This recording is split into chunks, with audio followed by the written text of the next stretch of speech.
చైనాకు భారత్ షాక్ ఇచ్చింది. దలైలామా వారసుడి ఎంపిక విషయంలో చైనా చేస్తున్న వాదనలను భారత్ తీవ్రంగా ఖండించింది.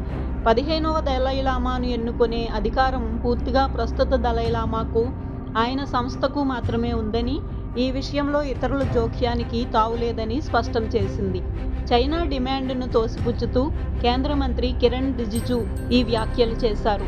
తమ టీకాలు సురక్షితమైనవని, గుండెపోటు మరణాలతో సంబంధం లేదని కోవిషీల్డ్ తయారు చేసిన సీరం ఇన్స్టిట్యూట్ ఆఫ్ ఇండియా ప్రకటించింది. సీరం ఇన్స్టిట్యూట్ టీకాలు సురక్షితమైనవి, శాస్త్రీయంగా ధృవీకరించబడ్డాయని వివరించింది. కోవిడ్ సమయంలో దేశవ్యాప్తంగా కోట్ల మందికి ఈ టీకాను ప్రభుత్వం ఉచితంగా అందించింది. జీవనశైలి, గతంలోనే ఉన్న ఆరోగ్య పరిస్థితులు, కోవిడ్ అనంతర సమస్యల కారణాలుగా మరణాలు సంభవిస్తున్నాయని అనుమానం వ్యక్తం చేసింది. ప్రపంచంలోనే అత్యంత అధునాతనమైన, ఖరీదైన యుద్ధ విమానం బ్రిటన్ రాయల్ నేవీ అమ్ముల పొదిలో పదునైన అస్త్రం F-35B లైట్నింగ్ ఫైటర్ జెట్. అది ఇప్పుడు కేరళలో మొరాయించింది. చిన్నపాటి సాంకేతిక లోపంతో మొదలైన సమస్య నెల రోజులు గడిచినా పరిష్కారం కాకపోవడంతో చివరికి విమానాన్ని విడిభాగాలుగా విడదీసి స్వదేశానికి తరలించడమే ఏకైక మార్గమని బ్రిటిష్ అధికారులు నిర్ణయించారు. ఇప్పటికే దాన్ని తరలించేందుకు చర్యలు చేపట్టారు. అమెరికాలో మరోసారి కాల్పుల ఘటన చోటు చేసుకుంది. చికాగో నగరంలోని రివర్ నార్త్ ప్రాంతంలో బుధవారం రాత్రి జరిగిన డ్రైవ్ బై షూటింగ్లో 4 మరణించక మరో 14 మంది తీవ్రంగా గాయపడ్డారు. ఈ ఘటన స్థానికంగా తీవ్ర కలకలం రేపింది. క్షతగాత్రుల్లో 3 పరిస్థితి విషమంగా ఉందని అధికారులు వెల్లడించారు. గాజాలో హమాస్ను సమూలంగా నిర్మూలించడమే తమ అంతిమ లక్ష్యమని, ఆ విషయంలో వెనక్కి తగ్గే ప్రసక్తే లేదని ఇజ్రాయిల్ ప్రధాని బెంజమిన్ నెతన్యాహు తేల్చి చెప్పారు. కాల్పుల విరమణ కోసం అంతర్జాతీయంగా ఒత్తిడి పెరుగుతున్న తరుణంలో ఆయన ఈ వ్యాఖ్యలు చేశారు. గాజాలో హమాస్ ఉండదు, హమస్తాన్ ఉండదు, ఆ సంస్థను పూర్తిగా తుడిచిపెట్టేస్తామని స్పష్టం చేశారు. భారతీయ సినీ చరిత్రలో ఇప్పటి వరకు ఉన్న అన్ని రికార్డులను చెరిపేస్తూ సరికొత్త అధ్యాయానికి శ్రీకారం చుట్టేందుకు రామాయణ చిత్రం సిద్ధమవుతోంది. ప్రముఖ దర్శకుడు నితీష్ తివారీ అత్యంత ప్రతిష్టాత్మకంగా తెరకెక్కిస్తున్న ఈ పౌరాణిక చిత్రం సుమారు $100 మిలియన్ అంటే మన కరెన్సీలో 835 కోట్ల భారీ బడ్జెట్తో నిర్మితమవుతోంది. దీంతో దేశంలోనే అత్యంత ఖరీదైన సినిమాగా రామాయణ చరిత్ర సృష్టించింది.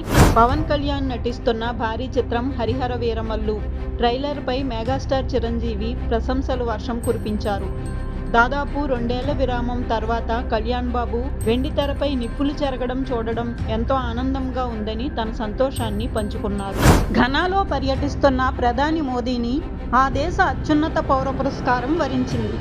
ఘనా అధ్యక్షుడు Mahama the officer of the order of the star of ఘనాతో మోడీని సత్కరించారు.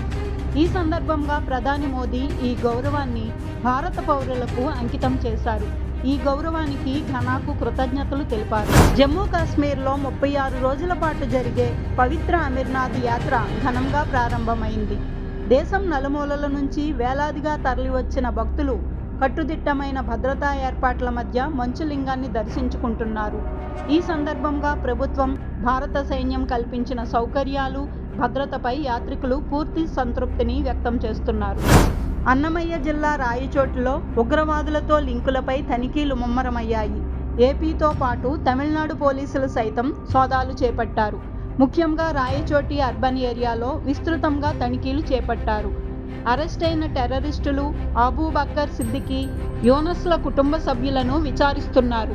పహల్గామ్ ఉగ్రదాడి తర్వాత పాకిస్తాన్కు చెందిన యూట్యూబ్ ఛానల్స్, సోషల్ మీడియా ఖాతాలపై భారత్ ప్రభుత్వం బ్యాన్ విధించింది. బుధవారం తిరిగి భారత్లో ప్రత్యక్షమయ్యాయి. దీంతో కేంద్రం అప్రమత్తమయ్యింది. తాజాగా పాక్ సోషల్ మీడియా ఖాతాలను భారత్ నిషేధించింది.